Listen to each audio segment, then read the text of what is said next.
ખબર પડે તો તમારે હાથ ઊંચો કરવાનો કોને ખબર છે? શું બોલ બેટા?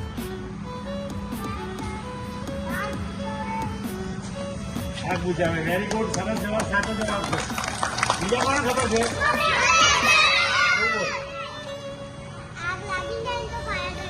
અરે વાહ, તમને તો બધાને બહુ ખબર પડે છે. હવે ફાયર બ્રિગેડ આપણે બોલાવવું હોય, આગ લાગે ને તમારું એકદમ બધાને બહુ જ બધું આવડે છે, બહુ આનંદ થઈ ગયો. તમે બધાને એકદમ પરફેક્ટ આવડે છે. તમે ફાયર બ્રિગેડ મારે ફાયર બ્રિગેડનું કામ આગ બુઝાવવાનું. હવે ફાયર બ્રિગેડને આગ બુઝાવવા માટે આપણે બોલાવવા માટે શું કરવું પડે? Very good, very good. તાળીઓ વાળો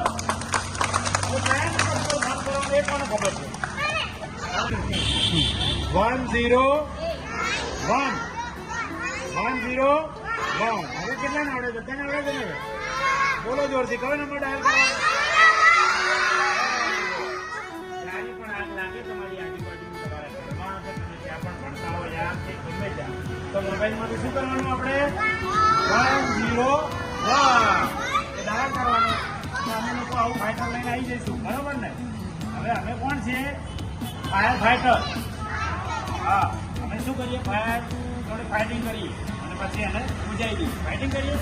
શેનાથી ફાઇટિંગ કરીએ? હાથથી. હાથથી આગ બુજાઈએ. આમ કરો આગ બુજાઈએ. શું નાખવાનું?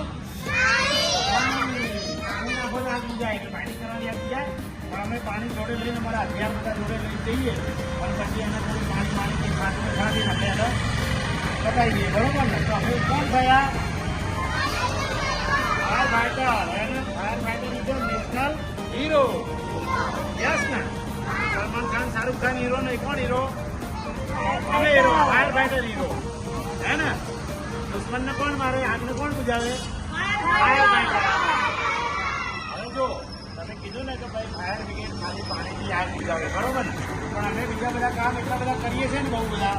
જેમ કે ખાડામાં કોઈ માણસ પડી ગયો હોય, નદી તળાવમાં કોઈ માણસ ડૂબી ગયો હોય, કોઈ ઝાડ ઉપર પક્ષી પડી ગયું હોય, વાવાઝોડાના લીધે કોઈ ઝાડ રોડ ઉપર પડી ગયા હોય, તો આવા બધા કામ પણ અમે કરીએ છીએ. એટલે એના કેવા આગળ કામ તો અમે કરીએ છીએ, પણ સાથે રેસ્ક્યુ કામ પણ અમે કરીએ છીએ, બચાવના.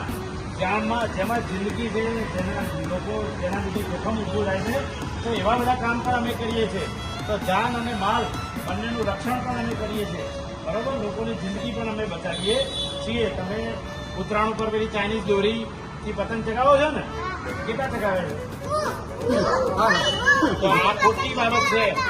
હા, આ ચાઇનીઝ દોરીથી પતંગ ચગાવવાનો નહીં. આપણે જે પેલી સાદી દોરી આવે છે ને, એનાથી જ પતંગ ચગાવવાનો. હવે ચાઇનીઝ દોરીથી આ કાચ છે એ પેલી ગોદડા સીવવાની આવે ને એવી બધી રીતે કઈ લેવા ચાઇનીઝ દોરી વાપરવાની નહીં. એનાથી શું થાય? સાંભળો સાંભળો. હા, આંગળીઓ તો કપાઈ જ જાય, આપણી તો આંગળીઓ કપાઈ જાય. શું થાય? આપણે પતંગ ચગાવીએ ને દોરીથી ચાઇનીઝ, એ દોરી પછી ઝાડ ઉપર ફસાઈ જાય. પછી ઝાડ ઉપર જે લોકો રહે છે, કોણ રહે છે ઝાડ ઉપર? પક્ષીઓ. Very good. તો જે લોકો એ ઝાડ ઉપર રહે છે ને એમની પાંખોમાં એ ચાઇનીઝ દોરી ફસાઈ જાય છે. ફસાઈ જાય છે પછી એ લોકો બહાર નીકળી શકતા નથી અને અહીંયા અંદર ફસાઈ જાય. પછી શું થાય? બહુ ટાઈમ સુધી આપણે એમને ના કાઢીએ તો શું થાય? બિચારા મરી જાય ને. તો અમે એ લોકોને ઉત્તરાયણ પછી ગયા પછીના 6 મહિના સુધી બચાવવા જતા હોઈએ છીએ. ઝાડ ઉપર ચાઇનીઝ દોરી ફસાઈ જાય એ તો સડવાની નથી, તૂટવાની નથી. તો એ પક્ષીઓ એમાં ફસાઈ જાય છે તો અમારે એમને બચાવવાના છે. તમારે શું કરવાનું? હવે ચાઇનીઝ દોરી વાપરવાની નહીં. તમારા મમ્મી પપ્પાને કહેવાનું ભલે સસ્તી પડતી પણ આપણે લાવવાની નહીં. બરોબર ને? જો તમારી પાછળ છે એ ફાયર એન્જિન છે, ફાયર ફાઈટર એને કહીએ આપણે. બરોબર ને? હવે તમારે બધાને ફાયર ફાઈટર બનવું છે ને? બનશો ને? કેવી રીતે બનશે? કપડાં પહેરેલી બની જાઓ બસ. એ કપડાં ગમે તે પહેરે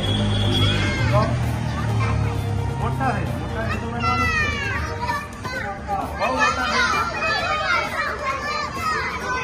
એ તમને અત્યારે બનાવી દઈએ તો અત્યારે તમને ફાયર ફાઈટર બનાવી દઈએ.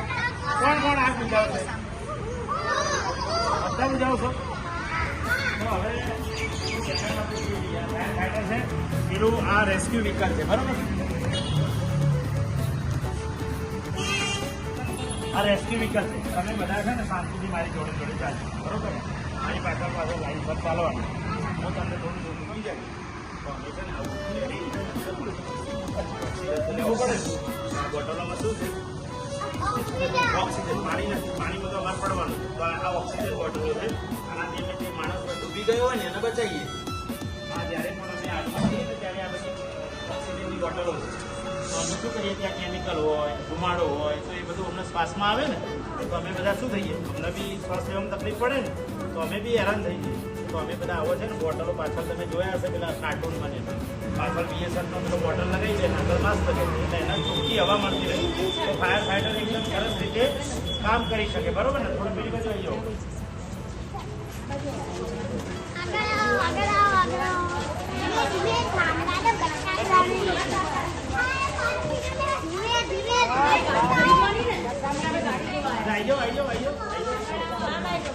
જો આ તમને દેખાય છે આ બાજુ તમારે નજર રાખો. યલો પટ્ટોની પેલે તમારી પાસે આ યલો પટ્ટો છે ને એની પેલી બાજુ પૂરે. જો આ શું દેખાય છે? કટરો દેખાય છે? દેખાય છે કટરો? શું કરીએ એના? હા, અને સ્કૂલે રાત્રે બહુ બધો વરસાદ પડ્યો છે અને સવારે રોડ ઉપર ઝાડ પડી ગયું. બરોબર? તો તમારી જે સ્કૂલ બસ છે કે તમારા પપ્પાનું જે કંઈ વ્હીકલ છે એ સ્કૂલે જશે? હા છે ને? તો તારા પપ્પાનું વ્હીકલ જશે સ્કૂલે? ઝાડ રોડ ઉપર પડ્યું છે તો કોણ કાપશે? Fire fighter. Ya, very good. તો ફાયર ફાઈટર છે ને અમે લોકો આ બધા કટરો રાખતા હોઈએ છીએ. આ પેટ્રોલ કટર હોય, ઇલેક્ટ્રિક કટર હોય, બધા અલગ અલગ કટર હોય. બરોબર? તો અમે બધા ચલાવીને બધી ઝાડ કાપી તમારા માટે સવારે રસ્તો એકદમ સ્કૂલે જતો રહે એવું થઈ જાય. અને કિક મારો ને એટલે ચાલુ થઈ જાય. હા, એમ જ છે. બરોબર? હાઇડ્રોલિક ટૂલ્સ છે અને શું કહેવાય? બહુ બધા વજનદાર જે વસ્તુ હોય ને હવે આપણાથી બહુ બધું વજન હોય 100, 200, 500, 1000 કિલો વજન તો કોનાથી ઉપડે? આપણાથી ઉપડે? તો અમારા બધું એવા બધા ટૂલ છે જે કાપી પણ નાખે અને એને ઉપાડી પણ નાખે. એક નવી સરસ ક્યાંય નહીં જોઈ લીધું. શું કહેવાય ત્યારે? લાગે છે હા યાર શું કહેવાય? હવે જ્યારે પણ ધરતીકંપનો તમે બધાએ જોયો હશે આ એરબેગ એવી વસ્તુ છે કે જ્યારે પણ ધરતીકંપ આવે ને એના સ્લેબ પર સ્લેબ મકાન પડી જાય. જેમ કે જ્યાં પણ મકાન હોય તો આખું સીધું સ્લેબ પડી જાય.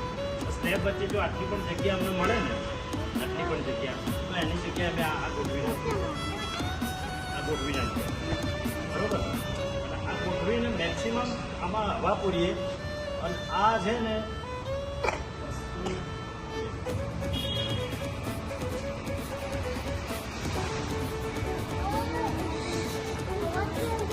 આ 10 થી 12 ઇંચ આ ગાના મેં આમ મૂકી દીધું. બરોબર? સ્લેબ પડેલું છે. સ્લેબનું વજન તો બહુ બધો હોય ને, એટલે આ ઓછામાં ઓછું 12 ટન વજનનું જ કે, જેવી એની સાઈઝ જેવી એની કેપેસિટી. આનાથી મોટા પણ છે આપણા જોડે, પણ મેં આ છેલ્લી સાઈઝ જ કાઢી. હવે અમે આના બોટલથી પેલી જે અમારી મસ્તી હતી એની બોટલથી હવા, એટલે આ સીધું 12 ઇંચ આટલું ઊંચું થઈ ગયું. એટલે કોઈ પણ માણસ અંદર જો સલવાયો હશે સ્લેબ પડ્યા હોય ને, તો અમે અહીંથી એર ભરી અને એને 12 થી 15 ઇંચ, અને એ 12 ટન 15 ટન 50 ટન એટલી બધી કેપેસિટી એનો છે. અને એટલા બધા સ્લેબ ઊંચા કરી નાખે. એટલે કોઈ માણસ ત્યાં સલવાયો હોય ને, તો અમે એને ઊંચી કરીને અમે જગ્યા કરી અંદર જઈને અમે બહાર કાઢી શકીએ. એટલે આ બધી લાગે વસ્તુ નાની એકદમ, આપણને શું લાગે કે આ તો કંઈક શું કામમાં આવે, પણ આવા બધા બહુ જ ઉપયોગો થાય છે. બરોબર ને? હવે તમે માથા જે છે ને, એ બહુ જ મોટી સીડી છે. દેખાય છે સીડી?